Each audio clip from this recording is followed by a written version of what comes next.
رمضان المبارک کے جو ضروری مسائل میں سے ہے، ایک یہ ہے کہ کن چیزوں سے روزہ ٹوٹتا ہے اور کن چیزوں سے روزہ نہیں ٹوٹتا، اور یہ چیزیں بڑی مشہور ہیں، ہر کسی کو معلوم ہے۔ ان میں سے کچھ چیزیں ایسی ہیں جن کے اندر انسان شک میں آ جاتا ہے یا دوسرے لوگ انسان کو شک میں ڈالتے ہیں۔ ان میں سے ایک انجیکشن کا ہے۔ مرض کی حالت میں جب انسان ڈاکٹر کے پاس جاتا ہے علاج کے لیے، آگے سے یا تو وہ لکھ کے دیتا ہے یا اس وقت وہ انجیکشن لگاتا ہے انسان کو، تو بہت مرتبہ ڈاکٹر حضرات بھی کہہ دیتے ہیں مریض سے کہ اگر آپ کا روزہ تھا تو آپ کا روزہ ختم ہو گیا، کہ ہم نے رگ پر آپ کو انجیکشن لگایا ہے یا اس سے جو ہے روزہ ٹوٹ جاتا ہے، یہ خاص انجیکشن ہے۔ تو یہ یاد رکھیں کہ انجیکشن سے روزہ کبھی نہیں ٹوٹتا، چاہے آپ گوشت کے اندر لگواتے ہیں، آپ رگ کے اندر لگواتے ہیں، آپ بازو میں لگواتے ہیں، اس کا گوشت کا رگ کا کوئی فرق نہیں ہے، بازو کا یا الٹا لیٹ کے ہم لگواتے ہیں، کوئی مسئلہ نہیں ہے۔ روزہ اس سے نہ ٹوٹتا ہے نہ مکروہ ہوتا ہے۔ اسی طریقے پہ جو گلوکوز چڑھاتے ہیں، یعنی جو ڈرپ لگاتے ہیں طاقت کے لیے، تو وہ بھی اگر ضرورت ہے اس کی، یعنی بندے کی طبیعت خراب تھی اور اس کو ڈاکٹر کے پاس لے کے گئے ہیں اور اس نے تجویز کر دیا کہ اس کو ضرورت ہے، اور بعض ہوتا ہے کہ ضرورت نہیں ہے، ویسے طاقت کے لیے لگواتے ہیں،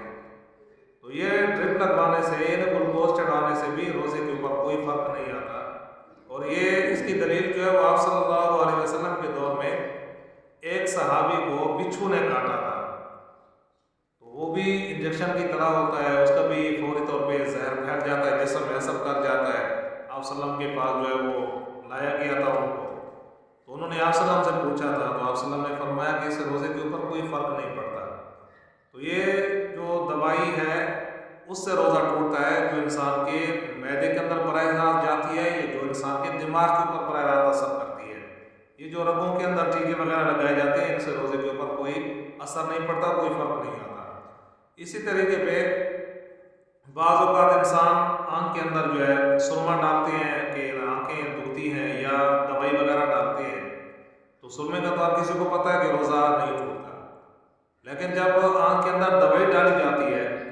تو یہ قدرتی طور پہ اس دوائی کا اثر جو ہے، اس کا ذائقہ جو ہے وہ انسان کو اپنے حلق میں محسوس ہوتا ہے،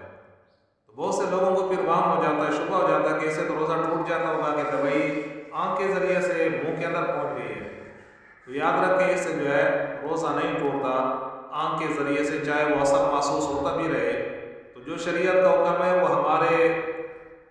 حساب کتاب سے نہیں ہے، ہم نے تو شریعت کے مطابق چلنا ہے۔ تو شریعت کا حکم یہ ہے کہ آنکھ کے اندر دوائی ڈالنے سے روزہ نہیں ٹوٹتا۔ ہاں، اگر آپ نے کان کے اندر دوائی ڈالی ہے یا ناک کے ذریعے سے دوائی ڈالی ہے، تو یہ چونکہ اندر جاتی ہے حلق کے ذریعے سے، تو ان چیزوں سے روزہ ٹوٹ جاتا ہے، کان سے بھی اور ناک سے بھی۔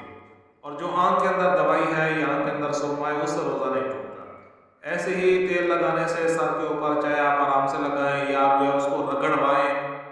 جسم کی دوسری جگہ جسم کی مالش کرتے ہیں، تیل لگاتے ہیں، تو ان چیزوں سے روزہ نہیں ٹوٹتا، ان چیزوں کی وجہ سے روزے کے اوپر اثر نہیں پڑتا۔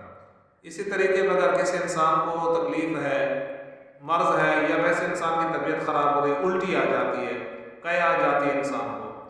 تو جو قے خود بخود آتی ہے اس سے روزہ نہیں ٹوٹتا، چاہے وہ تھوڑی آتی ہے، زیادہ آتی ہے، یا آتی ہے اور خود بخود ہی واپس ہو جاتی ہے، تو اس کی وجہ سے بھی انسان کے روزے کے اوپر کوئی اثر نہیں پڑتا۔ اسی طریقے پہ اگر انسان سویا ہوا ہے، انسان کو کپڑے خراب ہو گئے نیند کے اندر، تو اس سے بھی انسان کا روزہ نہیں ٹوٹتا، اس کی وجہ سے بھی روزے کے اوپر کوئی اثر نہیں پڑتا۔ تو یہ وہ مسائل ہیں جن کی وجہ سے انسان کو وہم ہو جاتا ہے، لیکن روزے کے اوپر ان چیزوں کا اثر نہیں پڑتا۔